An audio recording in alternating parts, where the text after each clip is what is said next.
ಅಗ್ರಜ, 1 ಲ್ಯಾಪ್ ನೀನ್ ಗೆದ್ದಿದ್ಯಾ, 1 ಲ್ಯಾಪ್ ನಾನ್ ಗೆದ್ದಿದ್ದೀನಿ. ಈಗ final round. ಈ ಲ್ಯಾಪ್ ಅಲ್ಲಿ ಯಾರು ಗೆಲ್ತಾರೆ, ಸೋತವರು ಅವ್ರು ಹೇಳಿದ ಮಾತು ಕೇಳಬೇಕು. Okay Dan brother, are you sure? 100%. ನನಗೆ ಯಾವ ಭಯನೂ ಇಲ್ಲ. ಯಾಕಂದ್ರೆ ಕೇಳೋ ನೀನೆ, ಗೆಲ್ಲೋದು ನಾನೇ. ಹೌದಾ? ನೋಡೇ ಬಿಡೋಣ. I win. ಚೀಟಿಂಗ್ ಅಗ್ರಜ, ಇದು ಚೀಟಿಂಗ್. ಸೋತಿದ್ಯಾ, ನಾನು ಹೇಳಿದ್ ಮಾಡ್ಬೇಕಷ್ಟೇ. ಸರಿ, ಅದೇನ್ ಮಾಡ್ಬೇಕು ಹೇಳು, ಮಾಡ್ತೀನಿ. ಸೀರಿಯಸ್ಲಿ?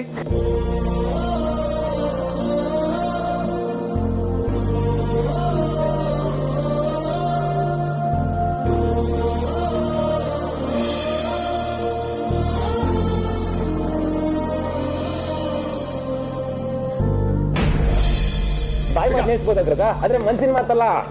ಈಗ ನೀನ್ ವಿಕ್ರಮ್, ನಾನ್ ಬೇತಾಳ್. ವಿಕ್ರಮ್ ವಿಕ್ರಮ್ ವಿಕ್ರಮ್ ಬೇತಾಳ್ ಬೇತಾಳ್ ಬೇತಾಳ್.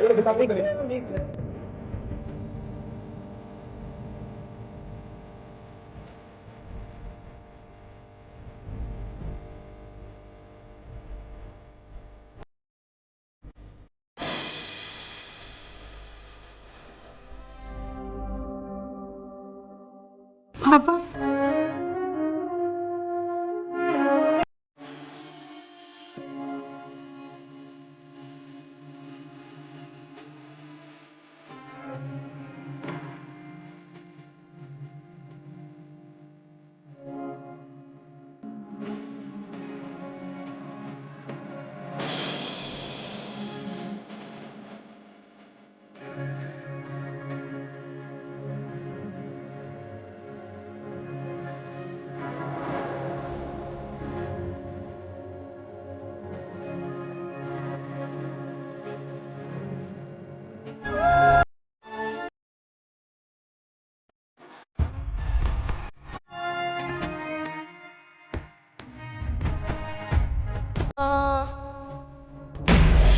ಹಾಗಾದ್ರೆ ಮನೆಯಿಂದ ಆಚೆ ಕಳಿಸ್ದವ್ರು ನೀವೇನಾ? ಅಯ್ಯೋ, ಅದು ಹಾಗಲ್ಲ ಕಡೆ. ಏನೋ ಅರ್ಜೆಂಟ್ ಕೆಲಸ ಇದೆ, ಹೋಗ್ಲೇಬೇಕು ಅಂದ್ಲು, ಅದಕ್ಕೆ ಹೋಗಿದ್ ಬಾ ಅಂದೆ. ಇದೆಲ್ಲ ಯಾವಾಗಾಯ್ತ್ರಿ?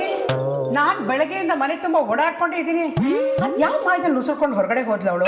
ಅದು ನನ್ ಕಣ್ಣಿಗೆ ಬೀಳ್ದೆ. ಸ್ಪೆಷಲ್ ದಾರಿ ನಾನೇ ಮಾಡ್ಕೊಟ್ಟೆ ಅಂತ ಗೊತ್ತಾದ್ರೆ ಮುಗೀತು ನನ್ನ ಕತೆ. ಹೇಳಿ ಅಪ್ಪ, ಏಣಿ ನೀವೇ ಹಾಕ್ಕೊಟ್ಟಿದ್ದು ಅಂತ. ನಿಮ್ಮನ್ನೇ ಕೇಳ್ತಿರೋದು. ಹೇಗ್ರಿ ಹೋದ್ಲ ಅವಳು ಆಚೆ? ಏನಮ್ಮ ನೀನು, ನಮ್ಮನೆಗೆ ಒಂದೇನ ಬಾಗಿಲಿರೋದು? ಮೊದ್ಲೇ ಹಳೆ ಮುದುಕಿ ತುಂಬಾ ಚಾಲಾಕಿ. ನಿನ್ ಕಣ್ ತಪ್ಪಿಸಿ ಹೋಗೋದೇನ್ ದೊಡ್ಡ ವಿಷಯ ಅಲ್ಲ. ಹಾ ಸರಿ ಸರಿ, ನೀನು ಎಲ್ಲಿ ಆಚೆ ಬಿಡೋಲ್ವ ಅಂತ ಅವಳು ಬಾಲ್ಕನಿಯಿಂದ ಹೋದ್ಲು ಅನ್ಸುತ್ತೆ.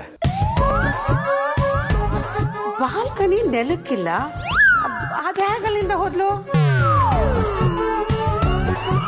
ಅವಳು ಹೋಗಿರಲ್ಲ, ನೀವೇ ಅವಳಿಗೆ ಏನೇ ಹಾಕಿ ಕಳಿಸಿರ್ತೀರಲ್ವಾ?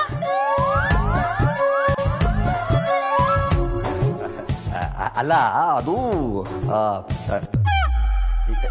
ಏನಾಯ್ತು ಅಂದ್ರೆ. ಕರೆಕ್ಟಾಗಿ ಹೇಳ್ದೆ ಅಮ್ಮ, ಇಂಥ ಸರ್ಕಸ್ನೆಲ್ಲ ಅಪ್ಪನೇ ಮಾಡಿಸೋದು. ಅಲ್ಲ ರೀ, ಮಗಳಿಗೆ ಬೈದು ಬುದ್ಧಿ ಹೇಳದ್ ಬಿಟ್ಟು ನೀವೇ ಅವಳ ಪರವಾಗಿ ನಿಂತ್ಕೋತಾ ಇದ್ದೀರಲ್ಲ. ಇಂಥ ಅಪ್ಪ ಇನ್ಯಾವ ಹೆಣ್ಮಕ್ಳಿಗೂ ಇಲ್ಲ ಅಂತ ಕಾಣುತ್ತೆ. ನೀವು ಹಿಂಗೆ ಸಲಿಗೆ ಕೊಟ್ಟಿರೋದಕ್ಕೆ ಅವಳ ತಲೆ ಮೇಲೆ ಕೂತ್ಕೊಂಡಿರೋದು. ಅವಳು ಏನು ಅಂತ ನನಗೆ ಚೆನ್ನಾಗಿ ಗೊತ್ತು. ನಾವು ತಲೆ ತಗ್ಸುವಂಥ ಕೆಲಸ ಯಾವುದು ಮಾಡಲ್ಲ. ನೀವೊಬ್ಬರೇ ಹೆಣ್ಣು ಹೆತ್ತಿರೋರು, ಅವ್ರ ಮನಸ್ಸು ನಿಮಗೆ ಮಾತ್ರ ಅರ್ಥ ಆಗುತ್ತೆ ಅನ್ನೋ ಥರ ಮಾತಾಡಬೇಡಿ. ನಮ್ಮಪ್ಪ ನಮ್ಮನ್ನೆಲ್ಲ ಹೇಗೆ ಕಂಟ್ರೋಲ್ನಲ್ಲಿ ಇಟ್ಟಿದ್ರು ಗೊತ್ತಾ? ಒಂದು ಸಲ ಮೀಸೆ ತಿರುಗಿದ್ರೆ ಸಾಕು, ಚಿಪ್ ಅಂತ ಕೂತ್ಬಿಡ್ತಿದ್ವಿ. ಅಷ್ಟು ಭಯ ಇತ್ತು ನಮಗೆ.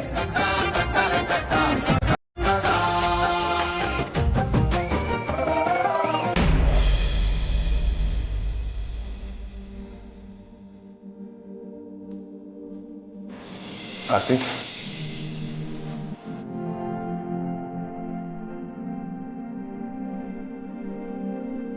ಡಾಕ್ಟರ್ಸ್ ಯಾಕಷ್ಟು ಡೈಲಮಾ ಮಾತಾಡ್ತಾರೆ ಅಂದರೆ, ಇನ್ ಕೇಸ್ ಪೇಷಂಟ್ಗೆ ಏನೂ ಆಗಿಲ್ಲ, ಹೆವಿ ಫೈನ್ ಅಂತ ಹೇಳಿದ ಮೇಲೂ ಏನಾದರೂ ಹೆಚ್ಚು ಕಡಿಮೆ ಅಂದರೆ ಪೇಷಂಟ್ಸ್ ಡಾಕ್ಟರ್ಸ್ಗಳ ಜೊತೆ ಜಗಳ ಮಾಡ್ತಾರೆ. ಟು ಅವಾಯ್ಡ್ ದಟ್ ಅವರು ಅಷ್ಟು ಡಿಪ್ಲೊಮ್ಯಾಟಿಕ್ ಆಗಿ ಉತ್ತರ ಕೊಡ್ತಾರೆ. ಬಟ್ ವಿಕ್ರಾಂತ್ ಕಂಡೀಷನ್ ನೋಡ್ತಿದ್ರೆ I think is under control, stable ಆಗ್ತಾನೆ. ನಿಜವಾಗ್ಲೂ ವಿಕ್ಕಿ ಆರಾಮಾಗಿ ಆಚೆ ಬರ್ತಾರಲ್ವಾ ಬಾವ? ನನಗೆ ಅದರಲ್ಲಿ ಯಾವ ಅನುಮಾನನೂ ಇಲ್ಲ ಆರ್ತಿ. ಅನುಮಾನಕ್ಕೆ ಅವಕಾಶನೂ ಬೇಡ. ಅಮೂಲ್ಯ ಯಾವಾಗಲೂ ಹೇಳ್ತಿರ್ತಾಳಲ್ಲ, ನಾವು ನಂಬಿದ ಬಜರಂಗಿ ನಮ್ಮ ಕೈ ಬಿಡೋದಿಲ್ಲ ಅಂತ. ನಮ್ಮ ಕೈಲಿ ಏನು ಮಾಡೋದಕ್ಕಾಗಲ್ಲ ಅಂದಮೇಲೆ ಆ ದೇವ್ರೆ ನಮ್ಮನ್ನು ಕಾಪಾಡಬೇಕು ಅಂತ ನಂಬ್ಕೋಬೇಕು ತಾನೆ. ನಾನು ಯಾವಾಗಲೂ ಹಾಗೆ ಹೇಳೋದು. ಬರೀ ನಂಬಿಕೆಯಿಂದ ಅಲ್ಲ, ಎಕ್ಸ್ಪೀರಿಯನ್ಸಿಂದ. ನಮ್ಮ ಬಜರಂಗಿ ಕೆಟ್ಟಾಗೋದಕ್ಕೆ ಬಿಡಲ್ಲ ಅಕ್ಕ. ನಿನ್ನ ಮನ್ಸಿಗೆ ಸಮಾಧಾನ ಆಗೋದಕ್ಕೆ ದೇವ್ರ ಹತ್ರ ಅದೇನು ವ್ರತ ಕೇಳ್ಕೊಳ್ತೀಯೋ ಕೇಳ್ಕೊ. ನಿನ್ನ ಜೊತೆ ನಾನು ಅದನ್ನು ನೆರವೇರಿಸ್ತೀನಿ. ಆರ್ತಿ, ಆಗಲೇ ನೀನು ನಿಮ್ಮನ್ನು ಯಾರೋ ಫಾಲೋ ಮಾಡ್ತಿದ್ದಾರೆ ಅಂತ ಹೇಳ್ದ. ಯಾರದು? ವಿಕ್ಕಿಗೆ ಕಾಲ್ ಮಾಡಿದವರು ಲೊಕೇಶನ್ ಕಳಿಸಿ ಯಾವುದೋ ಒಂದು ಜಾಗಕ್ಕೆ ಬರೋಕೆ ಹೇಳಿದ್ರಂತೆ. ವಿಕ್ಕಿ ಅವರು ನನ್ನನ್ನು ಅಲ್ಲಿಗೆ ಕರ್ಕೊಂಡು ಹೋದ್ರು. ಯಾರೋ ಕಾರ್ಗೆ ಲೈಟ್ ಬಿಟ್ರು. ವಿಕ್ಕಿ ಅಲ್ಲಿ ನನಗೆ ಕಾರಿಂದ ಇಳಿಯೋದಕ್ಕೆ ಬಿಡಲಿಲ್ಲ. ಅವರೊಬ್ಬರೇ ಹೋಗಿ ಯಾರನ್ನೋ ಮೀಟ್ ಮಾಡಿದ್ರು. ಆ ವ್ಯಕ್ತಿ ಯಾರು ಅಂತ ಗೊತ್ತಾ? ಯಾರು ಅಂತ ಗೊತ್ತಿಲ್ಲ ಬಾಬಾ. ಅದೇ ಮೊದಲನೇ ಸಾರಿ ನಾನು ಅವ್ರನ್ನ ನೋಡಿದ್ದು. ಅವ್ರನ್ನ ಮತ್ತೆ ನೋಡಿದ್ರೆ ಅವ್ರ ಮುಖ ಪರಿಚಯ ಹೇಳ್ತೀನಿ.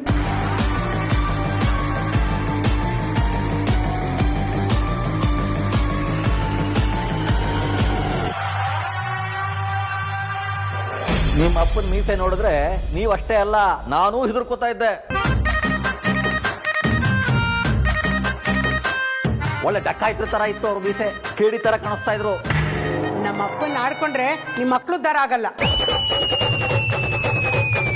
ಹೆಣ್ಣು ಮಕ್ಕಳನ್ನ ಧೈರ್ಯವಾಗಿ ಬೆಳೆಸ್ಬೇಕು ನಿಜ, ಆದ್ರೆ ತೀರಾ ಇಷ್ಟೊಂದು ಸದರ ಕೊಡಬಾರ್ದು. ನೆನ್ನೆ ತಾನೇ ಏನಾಯ್ತು, ನಿಮ್ ತಂಗಿ ಹೇಗೆಲ್ಲ ಮಾತಾಡಿದ್ಲು ಅಂತ ನೀವೇ ನೋಡಿದ್ರಿ ಅಲ್ವಾ. ಅಷ್ಟೆಲ್ಲ ಆದ್ಮೇಲೂ ನೀವು ಅವಳನ್ನ ಈ ತರ ಹೋಗಕ್ ಬಿಟ್ರೆ ಅವಳಿಗೆ ಭಯ ಇರುತ್ತಾ? ಭಯದ ಅಗತ್ಯ ಇಲ್ಲ ಪರಿ. ಮಕ್ಕಳು ಭಯದಲ್ಲಿ ಬದುಕಲೂಬಾರ್ದು. ಭಯದಿಂದ ಅವ್ರನ್ನ ಹಿಡಿತದಲ್ಲಿ ಇಟ್ಕೊಳ್ಳೋದಕ್ಕೂ ಹೋಗ್ಬಾರ್ದು. ಸರಿ ಯಾವುದು ತಪ್ಪು ಯಾವುದು ಅಂತ ತಿಳಿ ಹೇಳೋದು ನಮ್ಮ ಕರ್ತವ್ಯ. ಜೀವನ ಅವ್ರದ್ದು ಅಂದಮೇಲೆ ಅವ್ರಿಗೆ ಸರಿಕಂಡ ನಿರ್ಧಾರಗಳನ್ನ ಅವರೇ ತಗೋಬೇಕು ತಾನೆ. ವಾವ್ ವಾವ್ ಕ್ಯಾ ಬಾತ್ ಹೈ. ಇನ್ನೊಂದ್ಸತಿ ಹೇಳಿಯಪ್ಪ.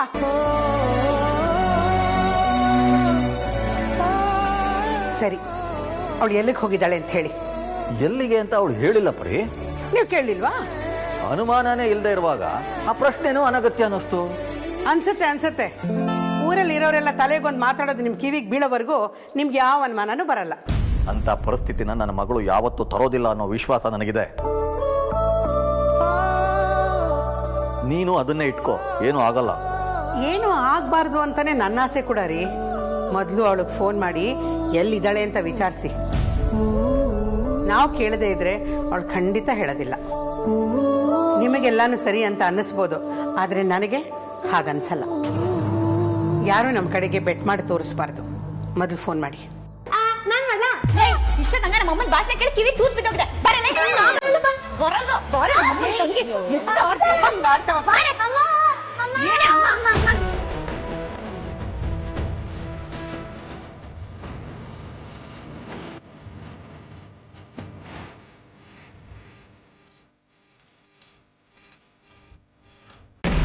ಸರಿ, ವಿಕ್ರಮ್ ಮತ್ತೆ ವ್ಯಕ್ತಿ ಮಧ್ಯೆ ಏನ್ ನಡೀತು? ಬರೀ ಮಾತುಕತೆ ಬಾಬಾ. ದೂರ ಇದ್ದಿದ್ರಿಂದ ಅವ್ರು ಏನು ಹೇಳ್ತಿದ್ದಾರೆ ಅಂತ ನನಗೆ ಕೇಳಿಸ್ಲಿಲ್ಲ. ಆದರೆ ಆ ವ್ಯಕ್ತಿ ಮಾತಾಡ್ತಿದ್ದಾಗೆ ವಿಕ್ಕಿ ಟೆನ್ಷನ್ ಆಗ್ತಾ ಇದ್ರು. ವಾಟ್? ನಿಜ ಬಾಬಾ. ಆ ವ್ಯಕ್ತಿ ಏನಾದರೂ ವೆಪನ್ ಏನಾದರೂ ತೋರಿಸಿ ಹೆದರಿಸ್ತಿದ್ನ? ಆ ಥರ ಏನೂ ಕಾಣಿಸ್ಲಿಲ್ಲ. ಸರಿ, ವಿಕ್ರಮ್ ವಾಪಸ್ ಬಂದವನು ಏನಂತ ಹೇಳ್ದ? ಆಗ್ಲೂ ಏನು ಹೇಳಲಿಲ್ಲ ಬಾಬಾ. ಆದರೆ ತುಂಬ ಡಿಸ್ಟರ್ಬ್ ಆದವ್ರ ಥರ ಇದ್ರು, ತುಂಬ ಟೆನ್ಷನ್ ಆಗೋ ಇದ್ರು. ಅಲ್ಲ ಅಕ್ಕ, ನೀನು ಸುಮ್ಮನೆನಾದರೂ ವಿಷಯ ಏನು ಅಂತ ಕೇಳಲಿಲ್ವಾ? ಕೇಳಿದೆ ಅಮ್ಮು, ಆದರೆ ಅವರು ರೆಸ್ಟ್ಲೆಸ್ ಆದ್ರಿಂದ ನನಗೇನು ಹೇಳಲಿಲ್ಲ. ಮತ್ತೆ ಕೇಳಿದ್ರೆ ಕೋಪ ಮಾಡ್ಕೊಳ್ತಾರೆ ಅನಿಸಿ ಸುಮ್ಮನಾಗ್ಬಿಟ್ಟೆ. ಆದರೆ ವಿಷಯ ಮೊದಲು ವೇದಾಂತ್ ಅಣ್ಣಂಗೆ ಗೊತ್ತಾಗಬೇಕು ಅಂತ 2-3 ಸಲ ಕಾರ್ ಟರ್ನ್ ಮಾಡ್ಕೊಂತ ಟೆನ್ಷನಲ್ಲಿ ಹೇಳಿದ್ರು. ಅಷ್ಟು ಅರ್ಜೆಂಟ್ ನನಗೆ ಹೇಳುವಂಥ ವಿಷಯ ಏನಿತ್ತು?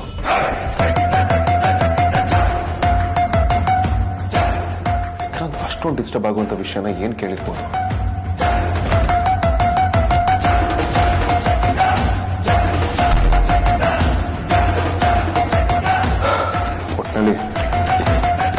ವಿಕ್ರಾಂತ್ಗೆ ಪ್ರಜ್ಞೆ ಬರೋವರೆಗೂ ಯಾವುದಕ್ಕೂ ಕ್ಲಾರಿಟಿ ಸಿಗಲ್ಲ.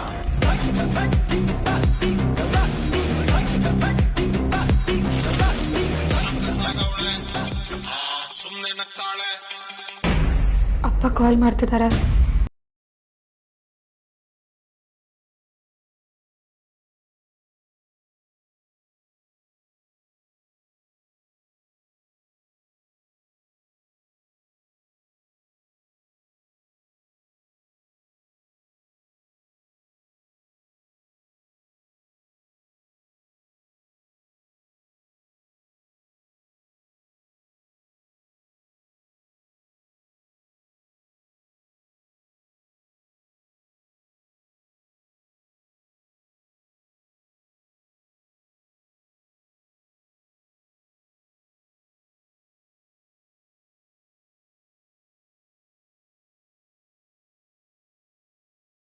ಹೇಳದ್ಬಿಟ್ಟು ಸಂಭಾಳಿಸ್ತೀನಿ ಅಂತ ಹೇಳ್ತಿದ್ದೀರಾ? ಏ ಬಜಾರಿ, ನಿನ್ಗೆ ಹೇಳೋರು ಕೇಳೋರು ಯಾರೂ ಇಲ್ಲ ಅನ್ಕೊಂಡಿದ್ದೇನೆ. ನನ್ನ ಕಣ್ ತಪ್ಪಿಸಿ ನೀನು ಹೋಗ್ಬಿಟ್ರೆ ನನ್ಗೆ ಗೊತ್ತಾಗಲ್ಲ ಅನ್ಕೊಂಡಿದ್ಯಾ? ಹೇಳು, ಎಲ್ಲಿಂದ ಮಾತಾಡ್ತಿದ್ಯಾ? ಎಲ್ಲಿದ್ಯಾ ಅಂತ ಹೇಳೆ. ನಿನ್ನೆ ಕೇಳ್ತಿರೋದು, ಎಲ್ಲೇ ಇದೆಯಾ? ಮಾತಾಡೆ. ಅಮ್ಮ, ಸಕ್ಕಿ ಹಾಸ್ಪಿಟ್ಲಲ್ಲಿದ್ದೇನಮ್ಮ.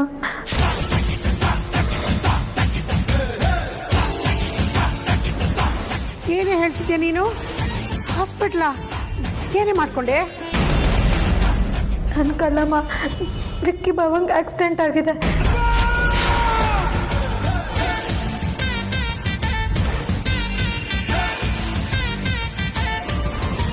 ಅವರು ICUನಲ್ಲಿದ್ದಾರಮ್ಮ. ವಿಕ್ಕಿಗ ಏನಾಯ್ತೆ? ಅವನಿಗೇನು ಆಗಿಲ್ಲ ತಾನೆ? ಡಾಕ್ಟ್ರ್ ಏನು ಹೇಳಿದ್ರು? ಅವನಿಗೆ ಹೇಗಿದ್ದಾನೆ? ಅಮ್ಮೋ, ಏನಾಯ್ತಮ್ಮ? ವಿಕ್ಕಿ ಬಾವಂಗೆ ಆಕ್ಸಿಡೆಂಟ್ ಆಗಿದೆಯಪ್ಪ. ನಾನು ಆರ್ತಿ ಅಕ್ಕ ವೇದಾಂತ್ ಎಲ್ಲ ಇಲ್ಲೇ ಇದ್ದೀವಿ. ತುಂಬಾ ಏಟಾಗಿದ್ದೇನಮ್ಮ? ಅವ್ನಿಗೇನು ತೊಂದರೆ ಇಲ್ಲ ತಾನೇ? ಅಂತ ದೊಡ್ಡ ತೊಂದರೆ ಏನೂ ಇಲ್ಲ ಅಂತ ಡಾಕ್ಟರ್ ಹೇಳಿದಾರಪ್ಪ. ಆದರೆ ಫ್ರ್ಯಾಕ್ಚರ್ ಆಗಿದೆ. ಅಯ್ಯಯ್ಯೋ, ಎಂತ ಕೆಲಸ ಆಗೋಯ್ತು. ಇರಮ್ಮ, ನಾವು ಈಗಲೇ ಹೊರಟು ಬರ್ತೀವಿ. ಪರವಾಗಿಲ್ಲಪ್ಪ, ನಾವೆಲ್ಲ ಇಲ್ಲೇ ಇದ್ದೀವಿ. ನೀವು ಟೆನ್ಷನಲ್ಲಿ ಹೊರಡ್ಬೇಡಿ.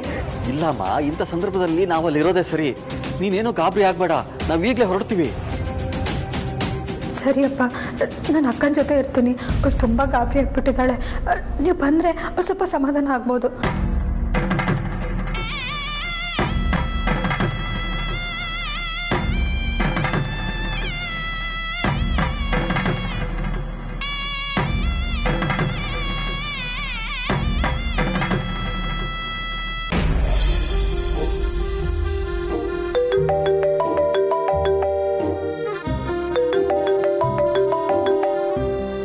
ನಿಮ್ಮ ಫೋನ್ನ ಹ್ಯಾಂಡಲ್ ಮಾಡೋಕೆ ಅಂತಾನೆ ಏನಾದರೂ ಅಪಾಯಿಂಟ್ ಮಾಡ್ಕೊಡಿ. ಆವಾಗಿಂದ ಬಡ್ಕೊಳ್ತಾ ಇದೆ, ಕೇಳಿಸಲ್ವಾ? ಚೇಚೆ, ಈ ಸಣ್ಣ ವಿಷಯಕ್ಕೆಲ್ಲ ಇನ್ನೊಂದು ಮದುವೆ ಆಗೋ ರಿಸ್ಕ್ ಬೇಕಾದ್ಯಾ?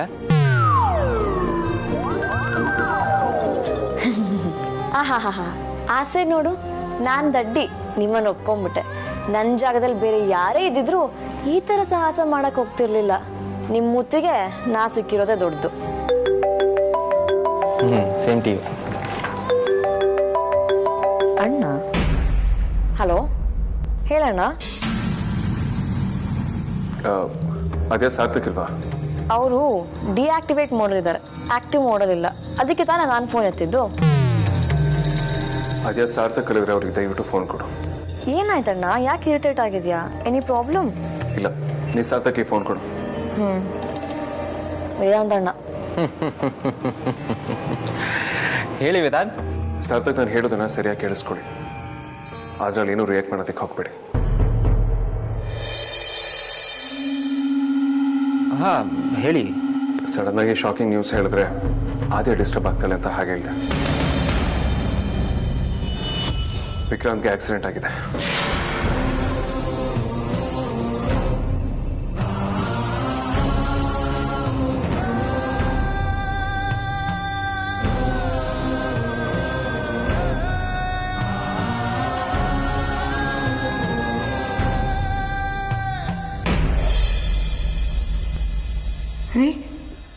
ರೀ, ಏನು ಹೇಳ್ತಿದ್ದಾರೆ? ಏನಾಗಿದೆಯಂತೆ? ಅದನ್ನೆಲ್ಲ ಫೋನ್ನಲ್ಲಿ ಕೇಳೋದಕ್ಕಾಗಲಿಲ್ಲ. ಆದರೆ ಡಾಕ್ಟರ್ ಹೇಳೋ ಪ್ರಕಾರ ಹೆಚ್ಚಿಗೆ ಏನೋ ಸಮಸ್ಯೆ ಆಗಿಲ್ವಂತೆ. ನಾವು ಹೊರಡೋಣ ನಡಿ. ಮಕ್ಕಳಿಗೆ ಹೇಳೋದು ಬೇಡ, ಅವ್ರು ಗಾಬರಿ ಆಗ್ತಾರೆ.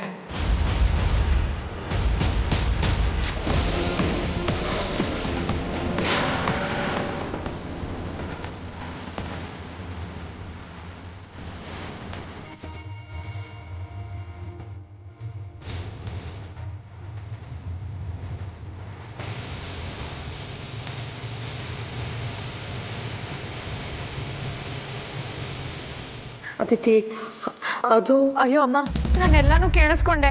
ಇವಾಗ ನೀವು ಹೇಗೆ ಹೋಗ್ತೀರಾ? ಧ್ರುವ ತಲೆನೋವು ಅಂತ ಮಾತ್ರೆ ತರಕ್ಕೆ ಹೋಗಿದ್ದಾನೆ. ನಾನು ಧ್ರುವಂಗೆ ಕಾಲ್ ಮಾಡಿ ಬರಕ್ಕೆ ಹೇಳ. ಬೇಡ ಕಂದ, ವಿಷಯ ಕೇಳಿದ್ರೆ ಗಾಬರಿ ಬೀಳ್ತಾನೆ. ಅವ್ನ ಮನೆಗೆ ಬಂದ್ಮೇಲೆ ನಿಧಾನವಾಗಿ ವಿಷಯ ತಿಳಿಸು. ಸರಿ ಅಪ್ಪ. ನಾನು ಬಟ್ಟೆ ಬದಲಾಯಿಸ್ಕೊಂಡ್ಬರ್ತೀನಿ.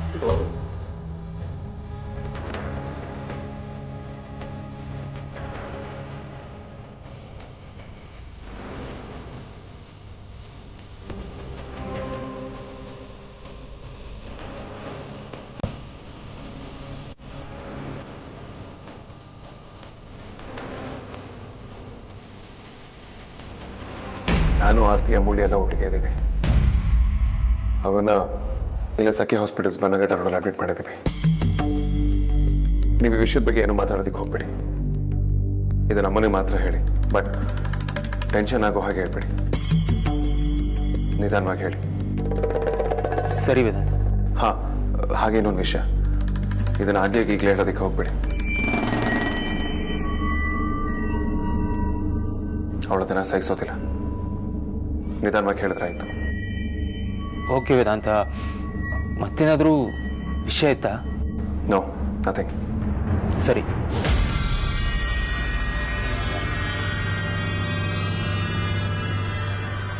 ಸಾರ್ಥಕ್, ನನ್ನ ಹತ್ರ ಹೇಳ್ದೆ, ನಿಮ್ಮ ಹತ್ರ ಹೇಳುವಂಥ ವಿಷಯ ಏನಿತ್ತು? ಆಫೀಸ್ ವಿಷಯ ಅವ್ರು ನಿನ್ನ ಹತ್ರ ಯಾವಾಗ ತಾನೇ ಡಿಸ್ಕಸ್ ಮಾಡಿದ್ದಾರೆ ಹೇಳು?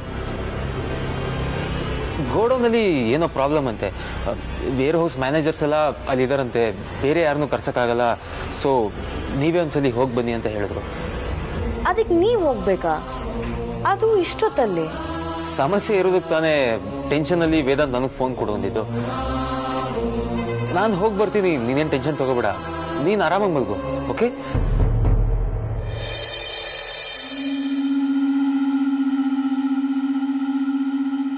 ವೇರ್ ಹೌಸ್ಗೆ ಅಣ್ಣ ಯಾವತ್ತು ಸಾರ್ಥಕ್ನ ಕಳ್ಸಲ್ವಲ್ಲ? ಏನೋ ಮುಸುಡಿತಾ ಇದೆ.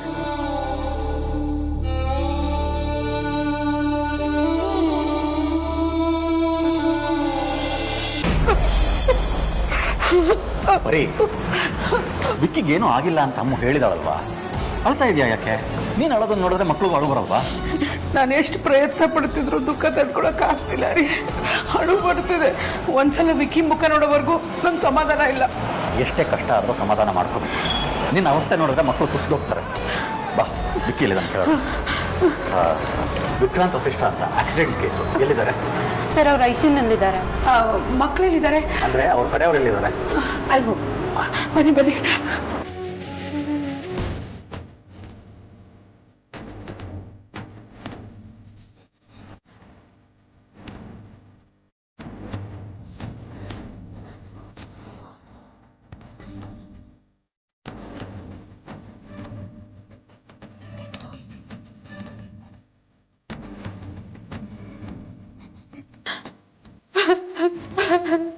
ಅಮ್ಮ,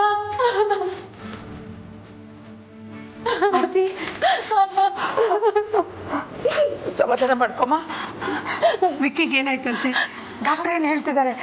ಅವ್ರಿಗೇನು ಅಪಾಯ ಇಲ್ಲ ತಾನೇ? ಅವ್ರೇನು ಸರಿಯಾಗಿ ಹೇಳ್ತಾ ಇಲ್ಲ ಅಮ್ಮ. ಅವ್ರು ಮಾತಾಡೋದು ಕೇಳಿಸ್ಕೊತಾ ಇದ್ರೆ ವಿಕ್ಕಿ ಅವ್ರ ಕಂಡೀಷನ್ ಕ್ರಿಟಿಕಲ್ ಅನ್ನಿಸ್ತಾ ಇದೆ. ಅಪಾಯ ಆಗೋಂಥದ್ದು ಏನೂ ಆಗಿಲ್ಲ ಅಂತ ಹೇಳಿದ್ದಾರೆ. ಭಾವ ಕೂಡ ಟ್ರೀಟ್ಮೆಂಟಿಗೆ ಸ್ಪಂದಿಸ್ತಿದ್ದಾರಂತೆ.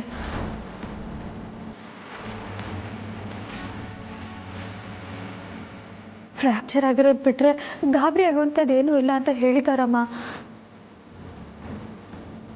ಅಷ್ಟೇ ಅಮ್ಮ ನಾವು ಬೇಡ್ಕೊಳ್ಳೋದು. ಅವನ್ನ ವಾರ್ಡ್ಗೆ ಯಾವಾಗ ಶಿಫ್ಟ್ ಮಾಡ್ತಾರೆ? ICUನಲ್ಲಿ ಇರುವಷ್ಟು ನಮ್ಗೆ ನೆಮ್ಮದಿ ಅನ್ಸಲ್ಲ. ವಿಕ್ರಾಂತ್ಗೆ ಇನ್ನೂ ಪ್ರಜ್ಞೆ ಬಂದಿಲ್ಲ. ಸೆಡೆಟಿವ್ಸ್ ಇದ್ದಾನೆ. ನೋಡಿ, ಪ್ರಜ್ಞೆ ಬಂದಮೇಲೆ ಜನರಲ್ ವಾರ್ಡಿಗೆ ಶಿಫ್ಟ್ ಮಾಡೋದ್ರ ಬಗ್ಗೆ ಡಿಸೈಡ್ ಮಾಡ್ತಾರೆ. ನೀವು ಗಾಬರಿ ಆಗ್ಬೇಕು. ಒಂದ್ಸಲನಾದ್ರೂ ಅವ್ನ ಮುಖನ ನೋಡೋಕ್ಕಾಗಲ್ವ ವಿಧಾನ್?